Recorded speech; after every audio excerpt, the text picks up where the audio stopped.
Assalamualaikum warahmatullahi wabarakatuh. Terima kasih kepada panitia seminar ilmiah tahunan IDI Aceh Singkil untuk memberikan kesempatan kepada saya untuk mempresentasikan makalah saya yang berjudul Pendekatan Emergensi pada Pediatri Mulai dari Mana. Tujuan presentasinya adalah yang pertama menjelaskan tata laksana umum kasus emergensi pediatri, yang kedua menjelaskan segitiga gawat anak atau SAGA, yang ketiga menjelaskan general impression pada SAGA, yang keempat menjelaskan tata laksana prioritas kasus emergensi pediatri, yang kelima menjelaskan tata laksana awal beberapa kasus emergensi pediatri, dan yang terakhir adalah menjelaskan evaluasi pasca tindakan emergensi. Pendahuluan, asesmen emergensi pediatri pada bayi dan anak selalu sangat sulit. Variasi vital sign pada populasi pediatrik sangat bervariasi, tidak seperti dewasa. Keputusan klinis masih menjadi tantangan, terutama pada kasus emergensi. Informasi yang kompleks harus secara kognitif dipilah menjadi diferensial diagnosis, kemudian menentukan diagnosa kerja dan melakukan prioritas tata laksana dalam waktu yang terbatas. Beberapa sistem scoring pediatri yang digunakan untuk memprediksi penyakit atau injury outcome adalah the Yale Observation Scale, the Pediatric Glasgow Coma Scale, the Pediatric Trauma Score, Pediatric Risk of Mortality Score, Pain Scale, dan Respiratory Scoring System. Sistem tersebut diciptakan untuk menilai gejala seobjektif mungkin. Begitu juga pada kasus emergensi, diperlukan sistem penilaian yang sederhana dan mudah dikerjakan oleh tenaga kesehatan. Sistem algoritma sederhana bisa memudahkan pengambilan keputusan di tengah informasi yang kompleks pada kasus emergensi, sehingga tata laksana emergensi bisa dikerjakan dalam waktu singkat. Sistem algoritma ini adalah penerapan SAGA diikuti dengan tata laksana prioritas, kemudian survei primer, tata laksana awal, survei sekunder, dan evaluasi atau dengan SADEWA, scoring awal deteksi gawat anak. Tata laksana umum emergensi pediatri itu ada 3 tahap ya. Yang pertama observasi umum dengan menggunakan SAGA, yang kedua survei primer dengan langkah A, B, C, D, yang ketiga survei sekunder. Overview-nya kira-kira seperti ini. Pertama, dari SAGA kita bisa menentukan general impression untuk melakukan tata laksana prioritas. Kemudian dilanjutkan dengan survei primer untuk menilai airway, breathing, sirkulasi, disabilitas, dan environment. Disabilitas kita pakai skor AFPU. Jangan lupa untuk menilai pupil, apakah dia PERRL atau pupil equal, round, respond to light. Aktivitas motoriknya jangan lupa dinilai apakah ada seizure, flaksiditas, atau posturing, dan menilai GCS. Dari survei primer kita bisa mendapatkan keputusan untuk melakukan tata laksana awal dan diikuti dengan survei sekunder. Survei sekunder kita lakukan anamnesa kembali, sampel. S-nya itu adalah sign and symptom, A-nya alergi, M-nya medication, P-nya past medical history, riwayat penyakit sebelumnya, L-nya itu last meal, makan terakhir kapan, E-nya itu adalah event leading the injury, kejadian apa yang mengikuti injury sebelumnya. Kemudian pemeriksaan fisik dari kepala sampai kaki, laboratorium, radiologi, dan tata laksana definitif. Kita akan mengevaluasi super sekunder dengan SADEWA atau scoring awal deteksi gawat anak. Dan kita dari SADEWA ini kita akan ulangi lagi evaluasi survei primer, dilanjutkan dengan survei sekunder, dan seterusnya sampai anak stabil. Segitiga gawat anak atau SAGA adalah langkah awal untuk menjawab 3 pertanyaan kritis. Yang pertama, seberapa parah penyakit atau cedera yang diderita anak.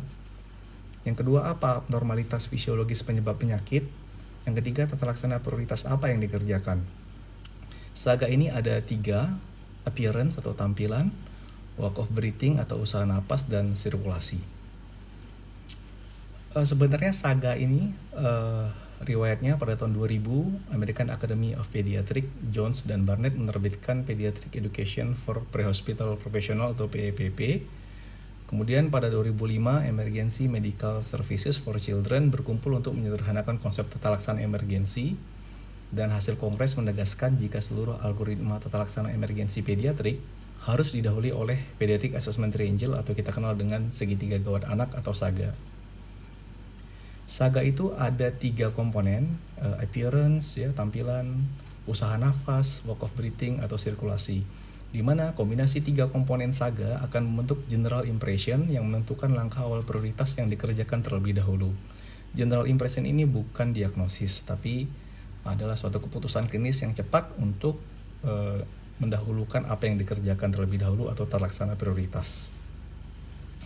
Penilaian dikerjakan kecil dari 30 detik untuk menentukan anak stabil atau tidak stabil dan menentukan 6 kategori mayor, yaitu gawat nafas, gagal napas, shock terkompensasi atau shock tidak terkompensasi, terutama hipovolemia, disfungsi SSP atau metabolik, dan gagal kardiopulmonal.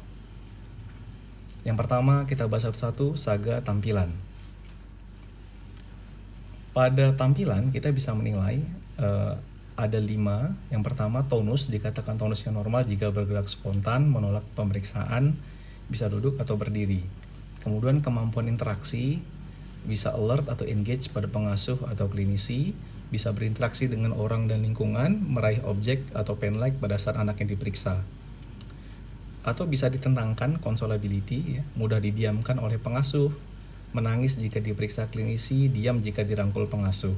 Kemampuan menatap atau look atau gaze-nya gimana? Apakah mampu kontak mata dengan klinisi, mampu tracking visual?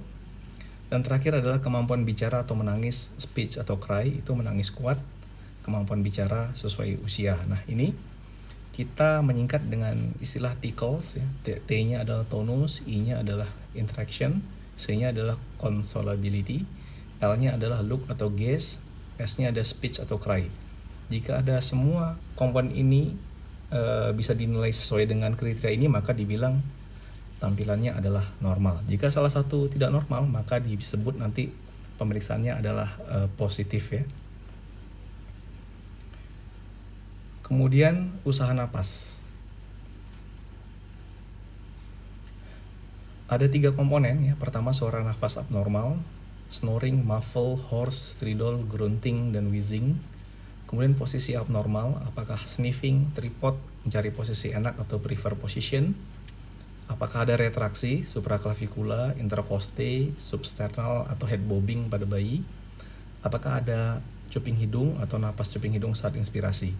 Ini disebut dengan, jika ada salah satu, ini disebut dengan kriteria abnormal. Yang terakhir adalah sirkulasi. Ada 3 komponen. Pertama, pucat atau pallor, ya, pucat pada membran mukosa. Yang kedua, bintik-bintik atau mottling, bercak mottle karena vasokonstriksi pembuluh darah perifer. Yang terakhir adalah cyanosis, yaitu cyanosis pada kulit dan mukosa membran. Ini disebut, jika ada salah satu, disebut abnormal. Bagaimana general impression-nya? Jika tampilan normal, work of usaha nafas normal, dan sirkulasi normal, ini namanya stabil. Apabila tampilannya semuanya normal, tapi usaha napasnya ada yang tidak normal, seperti kriteria yang saya sebutkan tadi, dan sirkulasinya normal, ini namanya gawat napas atau respiratory distress. Apabila tampilannya tidak normal, artinya salah satu TICLES ada yang abnormal, ya, dan usaha napasnya juga tidak normal, sirkulasinya bisa normal atau tidak normal, ini namanya gagal napas atau respiratory failure. Apabila tampilannya normal, work of breathing-nya normal, sirkulasinya tidak normal, ini namanya shock terkompensasi. Apabila tampilannya tidak normal, sirkulasi tidak normal, dan work of breathing-nya bisa normal dan tidak normal, ini namanya shock tidak terkompensasi, khususnya pada kasus hipovolemia. Apabila tampilannya tidak normal, ya, salah satu TICLES tadi tidak normal, usaha napasnya normal dan sirkulasinya normal, ini namanya disfungsi metabolik atau sistem saraf pusat. Apabila tampilannya tidak normal, usaha napas tidak normal, dan sirkulasi tidak normal, ini namanya gagal kardiopulmonal.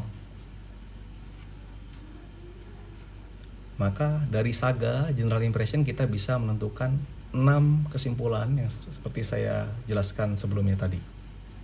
Apakah dia gagal napas, gawat napas, shock terkompensasi, shock tidak terkompensasi, disfungsi metabolik atau SSP, dan gagal kardiopulmonal. Setelah dari komponen SAGA, maka kita akan bisa melakukan tata laksana prioritas. Apabila pasiennya stabil, maka kita melakukan spesifik terapi berdasarkan etiologi. Kalau dia respiratory distress, maka pasien kita posisikan posisi yang nyaman, kita berikan suplemental oksigen dan spesifik terapi berdasarkan etiologi, misalnya albuterol, diphenhidramin, epineprin, dan pemeriksaan laboratorium dan radiografi sesuai dengan kebutuhan. Apabila respiratory failure atau gagal napas, maka kita lakukan posisikan jalan nafas terbuka, berikan oksigen 100%, memberikan ventilasi tekanan positif jika diperlukan. Jika ada benda asing kita remove ya, kita keluarkan. Jika perlu kita berikan advance airway ya, dan pemeriksaan laboratorium dan radiologi jika diperlukan. Apabila pasiennya shock terkompensasi, maka kita berikan oksigen, kita pasang vascular access, kita mulai resusitasi cairan, dan kita berikan terapi sesuai dengan etiologi, antibiotik kah, apakah perlu tindakan bedah, atau perlu pemberian antidisritmia, dan pemeriksaan laboratorium dan radiologi jika diperlukan. Apabila pasiennya shock tidak terkompensasi, maka kita berikan oksigen, kita berikan akses intravena, kita mulai resusitasi cairan, kemudian kita berikan terapi berdasarkan etiologi, apakah antibiotik, vasopresor, transfusi darah, ataukah tindakan bedah jika kasus trauma, antidisritmia atau kardioversi, dan laboratorium dan radiografi jika diperlukan. Apabila disfungsi SSP, maka kita cek saturasi perifer oksigen, berikan oksigen jika diperlukan, kita cek glukosa, kita cari penyebabnya, dan pemeriksaan lab dan radiologi jika diperlukan. Apabila cardiopulmonary arrest, maka kita buka jalan nafas, berikan oksigen 100%, mulai kompresi dada, dan pemberian spesifik terapi berdasarkan etiologi, apakah perlu defibrilasi, epineprin, amiodaron, dan pemeriksaan laboratorium dan radiografi jika diperlukan. Sekarang kita coba kasusnya, kita integrasikan dalam kasus yang paling sering di IGD. Misalnya pasien dengan disfungsi SSP. Tadi sudah kita bahas tata laksana prioritasnya. Kemudian misalnya pasiennya datang dengan keluhan kejang atau koma, maaf. Setelah kita lakukan tata laksana prioritas, maka kita lakukan primary survey dan tata laksana awal, yaitu menjaga jalan napas, memeriksa waktu, kemudian periksa SpO2, kemudian heart rate, RR, suhu. Jika demam, lepaskan pakaian anak, berikan oksigen, periksa gula darah, lakukan pemasangan IV line jika belum terpasang, berikan antibiotik dan anti malaria jika daerah endemis, kemudian posisikan anak dengan recovery position, pasang NGT untuk dekompresi lambung, pertimbangkan pemeriksaan darah untuk memeriksa HB, leukosit, malaria, dan elektrolit. Gula darah sewaktu jika kecil 3 mmol per liter kita terapi dengan dextrose 10%, 5 ml per kilo atau per oral jika tidak ada akses intravena, nilai kembali setiap 30 menit. Kalau misalnya belum diberikan antibiotik, kita mulai berikan ceftriaxone 100 mg per kilo atau artesunate jika kecurigaannya adalah malaria. Misalnya bagaimana dengan kasus kejang? Misalnya anaknya dengan kejang, apakah anak kejang lebih dari 5 menit? Jika iya, maka berikan diazepam rektal, tunggu 10 menit. Jika 10 menit masih kejang, berikan diazepam intravena, tunggu lagi 10 menit. Jika 10 menit masih kejang, maka mulai loading dose phenobarbital atau phenytoin, mana yang dapat duluan. Ini dosis diazepam intravena 0,05 ml per kilo atau 0,25 mg per kilo, diazepam rektal 0,1 ml per kilo, phenobarbital loading dose 15 mg per kilo, intravena atau intramuskular selama 15 menit. Phenobarbital dosis rumatan 5 mg per kilo. Ini dosis harian ya, mulai setelah 24 jam untuk 2 hari. Dan phenytoin intravena dosisnya adalah 15 mg per kilo selama 1 jam. Apabila anaknya kejangnya tidak lebih dari 5 menit, maka apakah kejang singkat terjadi lebih 2 kali dalam 2 jam? Jika iya, maka kita ke algoritma yang sebelumnya tadi, algoritma yang di sini. Ya, jika jawabannya tidak, maka lakukan pemeriksaan neurologi setiap jam, nilai status AFPU, refleks cahaya pada pupil, heart rate RR, gula darah sewaktu, lakukan perawatan dengan recovery position. Bagaimana dengan kasus gagal napas? Bagaimana dengan kasus gawat napas ya? Pertama, tetap kita lakukan tata laksana prioritas, kemudian kita mulai dengan primary survey dan tata laksana awal. Apakah anak mengalami gangguan pernapasan, misalnya peningkatan respiratory rate, ada retraksi, gerak cuping hidung atau nasal flare, tarikan trakea atau tracheal tug, head bobbing atau head nodding, pola pernapasan yang cepat dan dalam deep atau Kussmaul ya. Jika tidak, lakukan penilaian terhadap sirkulasi. Di sebelah kiri ini adalah nilai normal yang bisa dijadikan acuan. Jika jawabannya ya, maka nilai kembali. Apakah anak memiliki beberapa gejala atau tanda seperti sumbatan jalan napas atau stridor, cyanosis sentral, retraksi berat, grunting, saturasi di bawah 90%, lesio atau letargis, terlihat sesak napas saat diberi makanan. Jika jawabannya ya, maka ini termasuk dalam gangguan pernapasan berat. Posisikan pasien duduk, berikan oksigen, dipuasakan sementara, mulai pemberian antibiotik lini pertama, yaitu ampicillin 50 mg per kilo, bisa dibagi 3 atau 4 ya. Kemudian gentamicin 7,5 mg per kilo per hari. Lini kedua kita gunakan ceftriaxone 80 mg per kilo per hari. Jika terdapat wheezing pada usia besar 1 tahun, pertimbangkan pemberian bronchodilator salbutamol menggunakan spacer. Kemudian pertimbangan pemberian CPAP jika SpO2 kecil 90% dengan oksigen. Jika kriteria tidak dijumpai, maka gangguan pernapasan ringan sedang. Posisikan pasien duduk, berikan antibiotik amoxicillin 40 mg per kilo per oral. Pemberian makanan secara oral atau nasogastrik yang dapat ditoleransi. Jika terdapat wheezing pada anak usia besar 1 tahun, pertimbangkan pemberian bronchodilator salbutamol menggunakan spacer. Dan lakukan penilaian ulang dan jika kondisi anak berubah dan menunjukkan tanda gangguan pernapasan berat. Bagaimana jika pasiennya shock ya? Ini shock kompensasi ataupun shock tidak terkompensasi. Kita lakukan tata laksana prioritas, kemudian kita lakukan primary survey dan tata laksana awal. Biasanya kita nilai apakah ekstremitas teraba dingin, CRT besar 3 detik, atau nadi teraba lemah dan cepat. Kalau misalnya jawabannya semua, berarti dia shock. Shock itu lihat lagi apakah dia malnutrisi atau tidak malnutrisi. Kemudian kita cek HB-nya. Kalau HB-nya kecil 6, lakukan transfusi whole blood. Kalau anak yang tidak malnutrisi, mulai 20 ml per kilo selama 4 jam. Kalau dia malnutrisi, maka transfusi whole blood-nya dilakukan 10 ml per kilo selama 4 jam. Apabila pasiennya shock dan tidak malnutrisi dan HB di atas 6, maka kita berikan 10 ml per kilo selama 30 menit infus ringan laktat atau normal salin. Jika shock masih tetap terjadi, berikan kembali 10 ml per kilo selama 30 menit, dapat diulangi jika diperlukan. Apabila tidak malnutrisi, jika shock tidak disebabkan oleh diare, apabila shock tertangani, berikan cairan rumatan atau berikan makan sesuai dengan protokol di bawah. Shock belum tertangani, berikan cairan rumatan dan pertimbangkan transfusi darah. Kalau dia HB-nya di atas 6 dan anaknya shock dalam keadaan malnutrisi, maka kita berikan cairannya lebih lama, yaitu 10 ml per kilo selama 1 jam, ring laktat dengan dextrose 5% atau RLG 5. Atau jika tidak ada, kita berikan normal salin dengan dextrose 5%.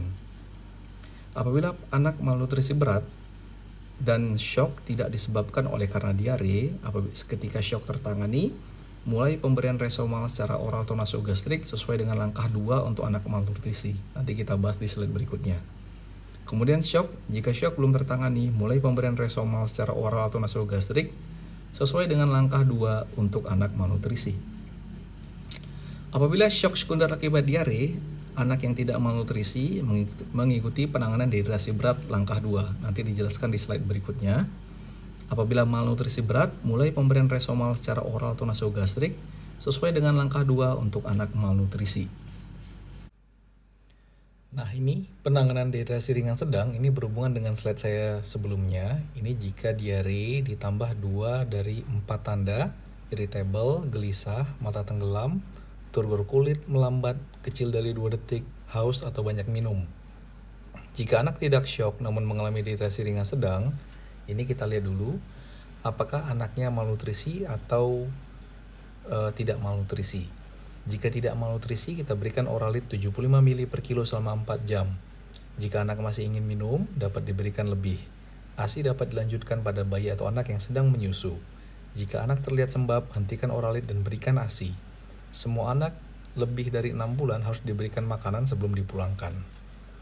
Jika anak dengan malnutrisi, kita berikan Resomal oral. Langkah pertama 5 ml per kilo setiap 30 menit untuk 2 jam pertama. Langkah kedua 5-10 ml per kilo setiap jam untuk 4-10 jam berikutnya. Jika memungkinkan, berikan F75 5 ml per kilo dengan Resomal. Jika anak tidak dapat mentoleransi pemberian cairan secara oral atau nasogastrik, pertimbangkan rehidrasi dengan RLG5 secara hati-hati.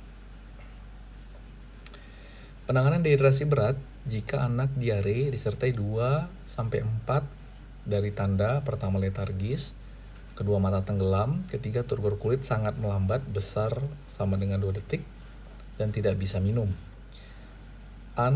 Jika anak tidak syok namun mengalami dehidrasi berat, maka kita harus perhatikan apakah dia dengan malnutrisi atau tanpa malnutrisi. Jika tidak dengan malnutrisi, maka kita berikan ring laktat atau normal salin atau penggunaan DNS untuk dehidrasi hanya jika RL atau NS tidak tersedia. Jika umurnya kecil 1 tahun, langkah pertama 30 ml per kilo pada 1 jam pertama, langkah kedua 70 ml per kilo pada 5 jam berikutnya. Jika anak yang lebih besar dari 1 tahun, langkah pertama kita berikan 30 ml per kilo pada 30 menit pertama, langkah kedua 70 ml per kilo pada 2,5 jam berikutnya. Jika anak dehidrasi berat dengan malnutrisi, maka terapinya sama dengan anak yang dengan dehidrasi ringan sedang.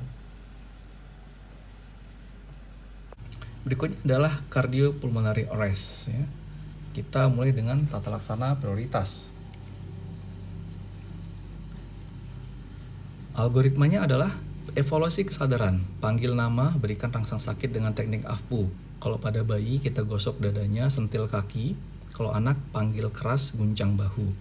Jika tidak sadar, lakukan pendekatan dengan hati, yaitu H-nya adalah hubungi bantuan, A-nya amankan diri dan lingkungan, T-nya tidak membahayakan pasien, I-nya investigasi airway breathing sirkulasi.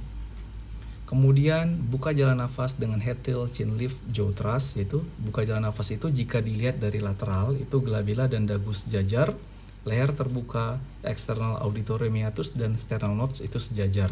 Ini penampakan dari lateral. Evaluasi anak tidak bernapas atau bernapas tidak adekuat. Jika anak bernapas, ini recovery position. Jika anaknya tidak bernapas atau tidak adekuat, jika anaknya tidak bernafas, berikan 5 bantuan napas dengan 2 penolong. Ya. 1 bantuan napas itu 2-3 detik lamanya. Kemudian evaluasi tanda kehidupan, itu apakah dia ada batuk, bernapas, atau bergerak spontan. Jika ada tanda kehidupan, maka ini anak kita posisikan pada recovery position. Jika tidak ada tanda, maka kita lakukan RJP dengan high quality CPR 15:2, 1 atau 2 penolong, sebanyak 5 siklus. Setelah 5 siklus, lakukan evaluasi. High quality CPR itu adalah pompa 15:2, push hard and fast, ya. Sekitar kecepatannya 100-120 kali per menit, complete recoil, ya, dibiarkan kita pada saat memompa itu membiarkan paru mengembang, ya. Kemudian minimal interruption dan cegah hiperventilasi, yaitu dengan berikan ventilasi.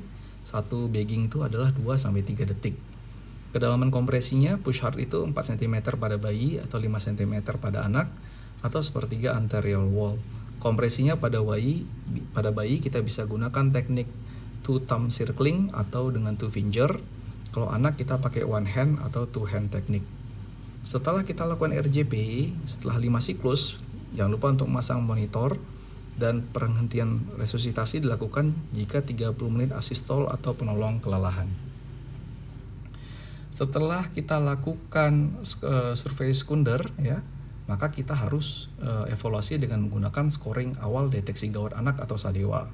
Jadi ada 3 komponen ya, perilaku, kardiovaskular, dan respirasi. Kalau perilakunya dia bermain atau aktivitas sesuai usia, merah atau waktu pengisian kapilernya 1-2 detik, respirasinya, laju napas, dan saturasi oksigen dalam batas normal dan tidak ada peningkatan usaha napas, ini masing-masing nilainya 0. Jika dia rewel, mudah ditenangkan, pucat atau CRT 3 detik atau nadi besar 10 di atas normal dari nilai rujukan, retraksi ringan, laju napas besar dari 10 di atas normal dari nilai rujukan atau menggunakan oksigen besar dari 3 lpm, ini masing-masing poinnya 1.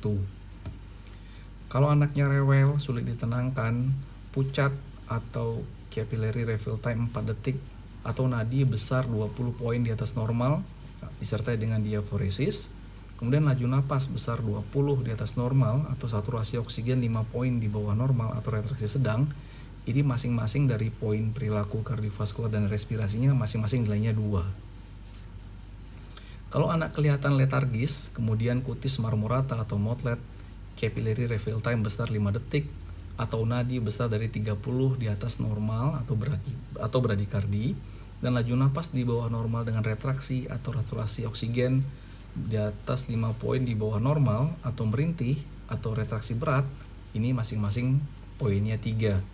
Tujuannya adalah untuk melakukan tindak lanjut berikutnya. Kalau poinnya 0-2, maka dilakukan evaluasi setiap 4 jam, tata laksana sesuai dengan penyakit. Jika scoring SADEWA-nya 3-4, evaluasi tiap 1 jam. Lakukan rawat inap, konsultasi spesialis anak. Jika dia 5 poinnya, evaluasi tiap 30 menit di HCU atau High Care Unit dan konsultasi spesialis anak. Jika di atas 6, evaluasi dilakukan setiap 20 menit, dirawat di PICU dan konsultasi spesialis anak segera. Sekarang bagaimana kita mengintegrasikan tindakan emergensi? Pertama, pengenalan awal, begitu ada pasien kita lakukan SAGA ya. Apakah pasiennya sadar? Tidak atau iya? Kalau pasiennya sadar, maka kita lakukan survei primer. Dari survei primer kita lihat perlu tindakan segera nggak? Kalau misalnya tidak, pasien dirawat jalan. Kalau tindakan segera, kita lihat apakah dia gangguan napas, gangguan sirkulasi, atau gangguan neurologi. Kalau gangguan nafas, apakah gagal napas atau gawat napas? Kalau gagal napas, berikan ventilasi sungkup balon ya. Ini pasien langsung dirujuk, dikonsul ya. Kalau gawat napas, kita berikan terapi oksigen, terapi sesuai dengan MTBS. Kalau gangguan sirkulasi, bisa shock atau dehidrasi. Kalau shock, pasang infus loading cairan. Kalau dehidrasi, lakukan rehidrasi cairan di pojok dehidrasi ya, terapi sesuai dengan MTBS. Kalau pasiennya kejang, maka kita lakukan tata laksana kejang. Kalau koma, langsung konsul atau rujuk ke spesialis. Apabila pasiennya tidak sadar, maka kita langsung pendekatan hati tadi ya, hubungi bantuan, amankan diri dan lingkungan, tidak membahayakan pasien, dan investigasi ABC. Jika nafasnya normal dan nadi teraba, ya kembali ke survei primer. Jika tidak bernapas atau gasping, nadi teraba, maka buka jalan napas, berikan 5 bantuan napas, periksa nadi, dan jika tidak ada nadi kecil 60 detik, lakukan bantuan hidup dasar ya, 15 kompresi, 2 ventilasi, kemudian evaluasi setelah 2 menit, periksa nadi dan tanda kehidupan. Jika nadinya kecil 60 kali per menit, ulangi kompresi dada. Jika nadi di atas 60 menit, berarti return of spontaneous circulation, ini perawatan pasca ROSC. Kalau anaknya tidak bernapas atau gasping atau tidak ada nadi, maka langsung berikan bantuan hidup dasar dengan 15 kompresi dan 2 ventilasi, dan dilanjutkan dengan tata laksana seperti yang saya jelaskan tadi. Pada akhir tindakan integrasi emergensi, jangan lupa untuk terus evaluasi dengan menggunakan SADEWA atau scoring awal deteksi gawat anak untuk menilai apakah pasiennya ke ICU atau apakah pasiennya dirawat jalan atau pasiennya dirujuk. Kesimpulannya adalah segitiga gawat anak adalah langkah awal dalam memulai seluruh algoritma tata laksana kasus emergensi pediatri. Yang kedua, tujuan SAGA adalah menetapkan general impression untuk memutuskan pemberian tata laksana prioritas. Yang ketiga, setelah tata laksana prioritas dilakukan survei primer dengan menilai A, B, C, D, E. Yang keempat, evaluasi survei primer akan ditindaklanjuti dengan tata laksana awal yang diikuti dengan survei sekunder, yaitu anamnesis sampel, pemeriksaan fisik ulang terfokus, laboratorium, dan radiologi. Yang kelima, algoritma diakhiri dengan pemeriksaan SADEWA sebagai evaluasi tindakan emergensi. Terima kasih atas perhatiannya, semoga presentasi saya berguna. Saya tutup. Assalamualaikum warahmatullahi wabarakatuh.